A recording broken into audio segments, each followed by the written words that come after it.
Round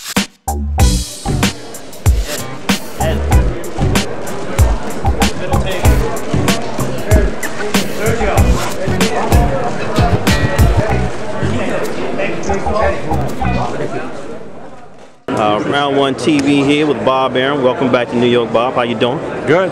Good, good. We got another great promotion here by Top Rank. We got Margarito and Cotto too. Let's talk about it.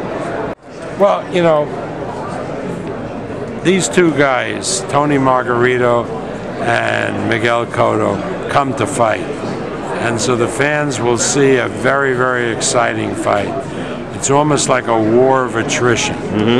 So, I mean, if you like boxing, how can you not like this fight? Absolutely, absolutely. Well, Saturday, you know, we had the fight with Mayweather and Ortiz, and strange outcome. Man, what's your thoughts on that? Well, I think it was just sad for boxing. Okay. You know, I don't want to go into whether it was legal or not. The referee, I think, did a very poor job not telling the fighters, calling them together that time was in. But that being said, I thought what Mayweather did, which may be legal, was a cheap shot and was not sportsmanlike. Okay. And I think that he ought to be ashamed of himself for what he did. Because, I mean, this was a fight that he was going to win anyway and win very shortly. And he didn't have to do what he did. Okay. All right, Round One TV here with our friend DiBella. How you doing, Lou? Can't complain. Good to be with Round One. All right, man. Talk to us about some of your events coming up. You got Martinez October 1. I got the guy who might be the best fighter in the world, right up there with Floyd and Pacquiao. Sergio Martinez fighting undefeated Darren Barker. You know, Sergio's a favorite, but it's an opportunity to see the best fighter, one of the best fighters in the world. And underneath it, a great rematch between Andy Lee and Brian Vera. The only loss on Lee's career was Vera. So that's October 1. At Atlantic City Boardwalk Hall, and call Ticketmaster. That's a great show. Okay, cool. We're at the press conference for Cotto and Margarito. I hope Cotto takes his fucking head off, man. Yeah. Wow, you sound real passionate. I hope he takes his head off, man.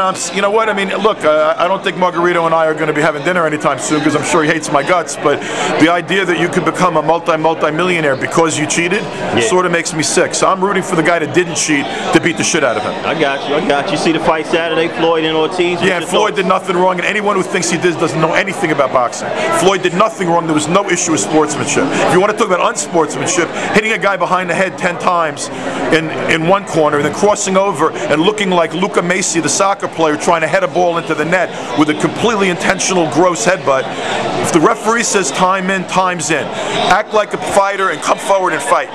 You know, Floyd knocked him out. That's what Floyd was supposed to do. I know there's been a lot of discussion, and you don't hide it under the table by not mentioning it, about hand wraps and pads and so forth. Well, one thing we want to make sure, with the help of the New York Athletic Commission, that issue will not arise in this fight. And so I was given this idea, which I think is a great one, and I hope it's adopted by the New York State Athletic Commission. At the weigh-in, I propose, Malvina, that each trainer give to the New York State Athletic Commission the hand wraps, the pads that they intend to use on the night of the fight. And we put in an envelope after they're inspected by your inspectors, and each fighter will have this suitcase, which will be held by the Athletic Commission until the fighters arrive in the dressing room, at which time the inspectors will give each trainer his respective box with the wraps having been approved by the commission, with the hand pad having been approved by the commission. There'll be no tampering with them. Completely sealed, and that will be used by each fighter. So one issue that will not be present after this fight will be the question of hand wraps. Okay, Malvina? Malvina will discuss that. Okay, I hope it's okay. Alright, Round 1 TV here with my man Pablo, Esco Santiago, man. The DVD pound for pound. How you been, man? I'm alright, you know, take care of business, you know, run around here. We got the Margarito Cotto press conference. Yes. Who you liking this fight, man? Man, well, I like Cotto. Want him to get his revenge, but, you know, the way Margarito fights, volume of punches, Cotto's not the same fighter as he used to be. Margarito does have that one-up on him, so I don't know if he starts feeling the accumulation of punches, if he will fold again, will he have flashbacks of the first fight, or is he like fully powered for this? I'd have to give the edge to Antonio Margarito on this one. Yeah, okay. Alright. Well, did you see Saturday's fight? I'm sure you did, Mayweather and Ortiz, man. What did you think about the outcome? Definitely did. Well, what I thought about it, as far as the cheap shot goes, I don't think it was a cheap shot. It finished in a rather, it was a whack fashion because, you know, the speculations, the somewhat things going around with Floyd. He doesn't want to fight Pac-Man, so he picks Ortiz, trying to fight somebody young, up and coming, and of course, controversy follows the decision. But the truth in that fight is you got to keep your hands up at all times. Victor Ortiz was doing a little too much hugging and kissing. You know, he apologized once, that was all right. Apologized twice, apologized the third time.